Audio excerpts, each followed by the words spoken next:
Okay mga sir, good morning.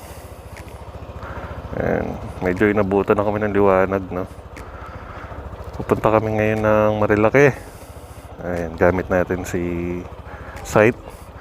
Titignan natin yung tikas ng site natin, no? Kung hanggang saan to. Kaibigan natin yung gagamit ng NMAX natin.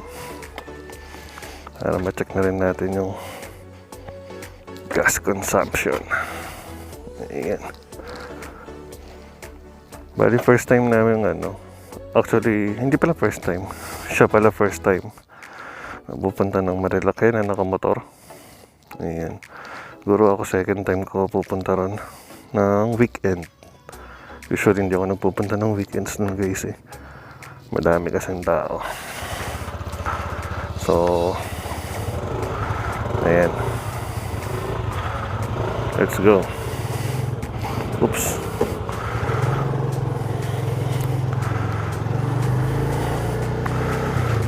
Alright. Doon tinatawag na chill ride. Chill lang to kasi syempre tahimik lang si site Ayun, syempre dapat kompleto ang papel. Bigla tayo mapahinto sa Marilake. And tapos, ayun nga, katulad nga na sinabi ko, i-check na rin natin yung actual fuel consumption ng ating NMAX at ng site. Iyan.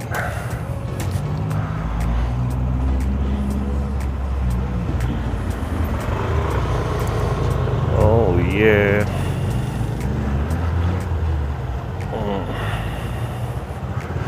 Picture na lang natin mamaya pagka nagpagas. Dito bro. Dito tayo. Kasya ba dyan? Ay, hindi na. Sige na.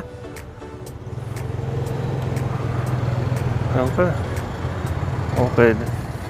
Ayan. Ayun nga lang guys. Katulad na sinabi ko, cute nga lang ako tignan dito sa motor na to.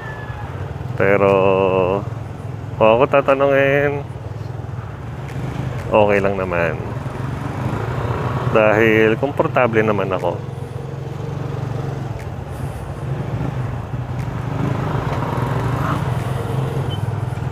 Nag-jacket na rin tayo ng na makapal-kapal dahil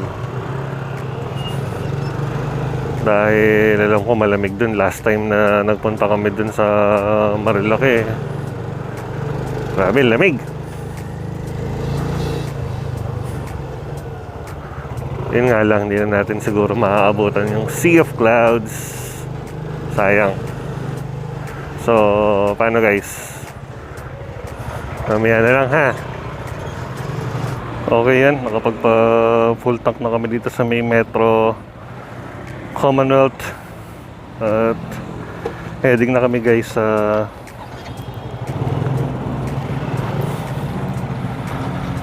Marilake. Ayan, full tank. So actual fuel consumption ng NMAX at ng ating site, laban sa site. Alright. Ayun no. Uy, aabutan pa tayo.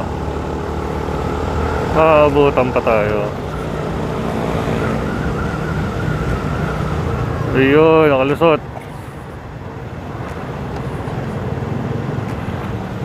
Ayun no. Dito masarap guys gamitin yung mga adventure bike diba?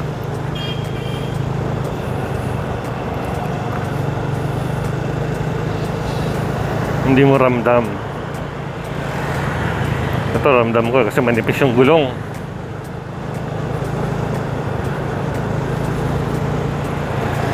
Sa Himalayan wala to.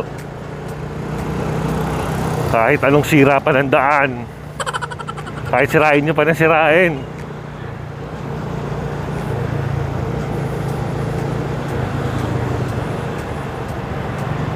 Alright.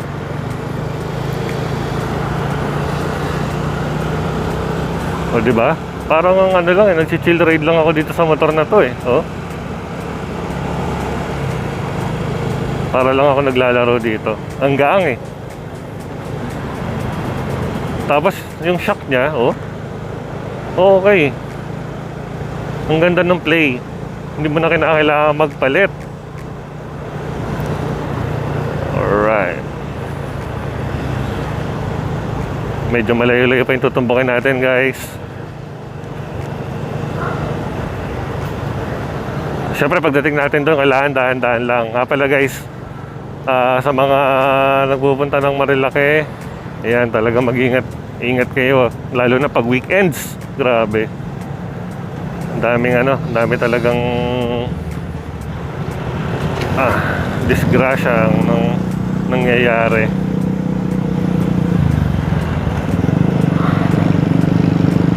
Pag nga na sinabi ko, second time kong nagpunta. Oo, ito, pangalawang beses ko nagpunta to ng weekends. Usually ayoko magpunta talaga ng weekends doon. Dahil alam ko sobrang dami, kahit anong ingat mo ron. Pagdating na doon, hindi mo na maiwasan or hindi na nila maiwasan talaga na napapadiin yung bigay nila doon sa tuhatol nila. Yun, kung minsan pag nag-overshoot, natatamaan pa yung iba na mabagal lang. Maraming bidyong ganyan. So ayun yung iniiwasan natin. Kaya usually punta ko doon weekdays eh. Ano man sa Monday, Tuesday, Wednesday o Thursday, yan. Hindi pa matao yan.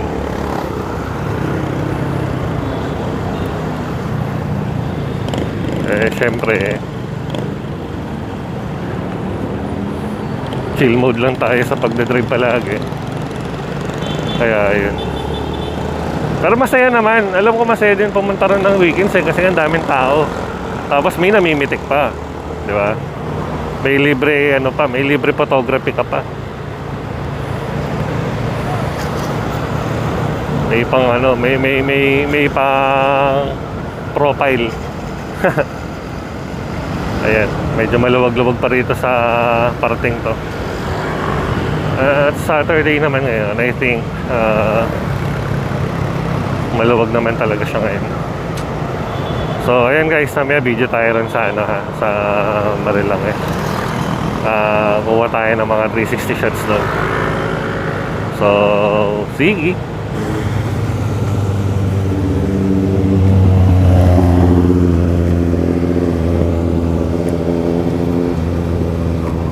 Alright guys,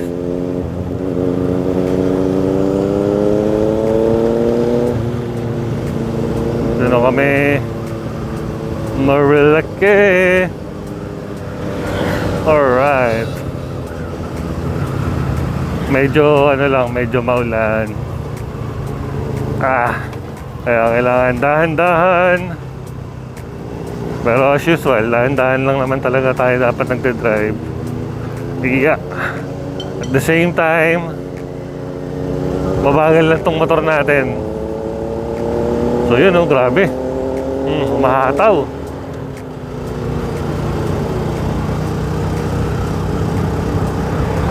Alright.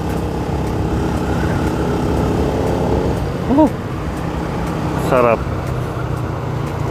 Ayan, kasama natin si Jeremiah.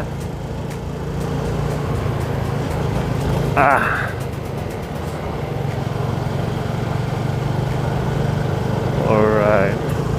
So far, experience ko dito site, pagdating sa mga pataas, syempre, hindi mo naman maasahan yung ganito. Ilang horsepower lang to, 8.5 horsepower. So, pag sa mga matataas, medyo bagal siya kahit ibaba mo. Kahit mag-minor ka ng gear. Ayan. Hindi siya talaga humahatak ng todo. Pero syempre, yun nga, again, 8.5 horsepower. So hindi ka mag-expect talaga ng malakas na hatak. At the same time, yung speed. Pero kung gusto mo lang ng mga ganito, ayan, chill mode, pwede. Ayun, no? Ramdam mo yung ramdam mo yung hatak niya na hindi gaano kumakagat. Pang ano lang siya. Partida, pa lang ako na ito, solo. Paano pag may angkas pa ako? Pero when it comes naman sa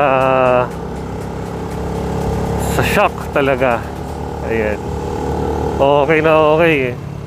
Panalo yung shock na ito eh. Stuck. Pero malambot yung shock. Alright. Ayun, oh.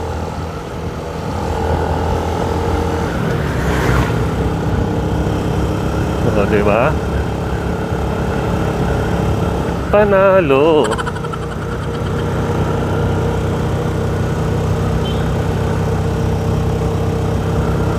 Yun nga lang, di lang talaga ganun kaganda yung panahon ngayon, guys.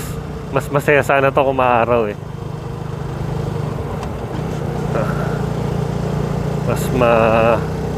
Mas mabibigyang hustisya ang ating kapaligiran. Pero syempre, dito na tayo eh. Enjoy na lang natin ang road. Dapat lagi lang tayong dahan-dahan, guys, pagka mga ganitong masaandaan. Dito tayo sa Palo Alto. Alright. Ang dami rin mga rider Alright.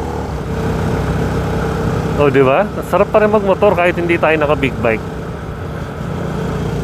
Basta may motor ka, go yan. Regardless sa displacement, diba? Depende na lang kung sino makakasama mo. Siyempre kung kasama mo lahat naka big bike tapos ako nakaganto lang, kalungkutan ko yun, diba? Pero kung yung makakasama din natin ganito lang din yung gamit, 115cc, 150, goods na yan. Very na yan, very enjoyable na yung yung ride. Ayan.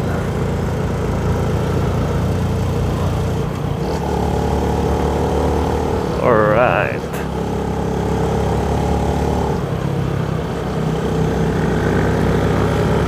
Ayun, no? Grabe naman ang makakataw yung kasama natin, no?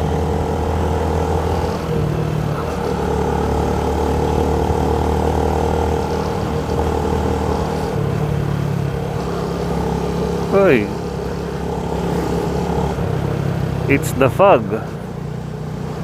Sana lang hindi umulan. Kahit naman naifog, mga ganyan, goods na yan. Wag lang po uulan, please. Ayan na, this is the moment. Ito na yung fog. Alright. Woohoo! Iniiwan tayo nung kasama natin, no? Tawa.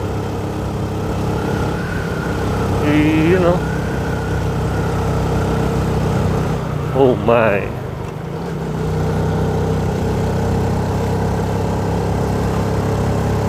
Fog is in the air.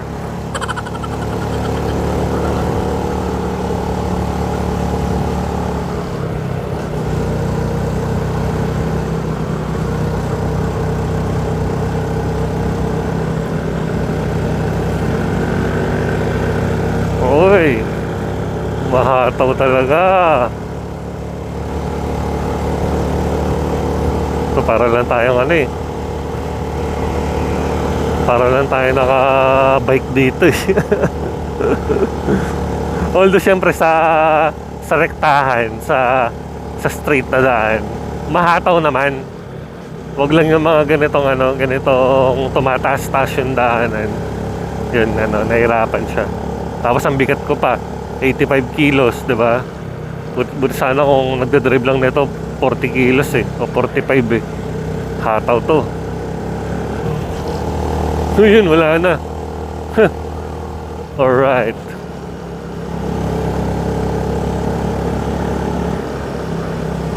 Alright. Hindi tayo makakuha ng camera sa bandang lugar na to dahil sobrang kapal. Okay. So kaya labas namin nito.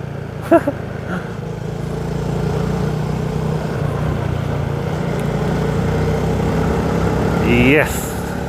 Woo! Sarap. Giniginom na siguro itong kasama natin. Wala suot na jacket. Pambira naman to. Sinilingin ito yung jacket. Woohoo! Woohoo! Yes. Yes.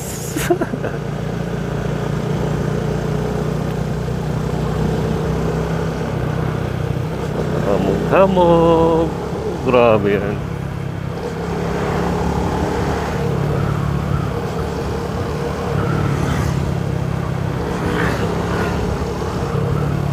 Dahan-dahan lang talaga tayo dapat, guys. Ayan.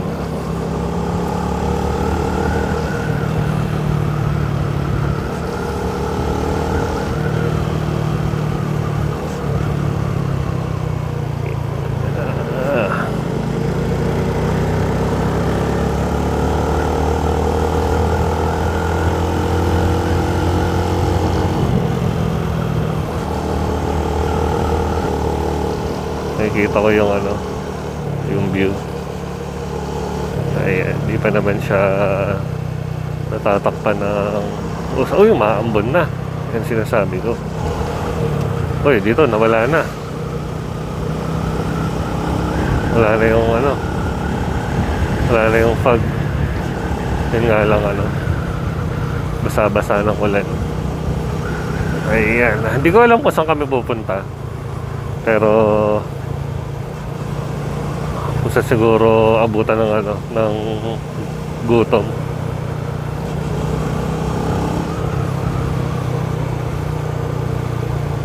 Uy!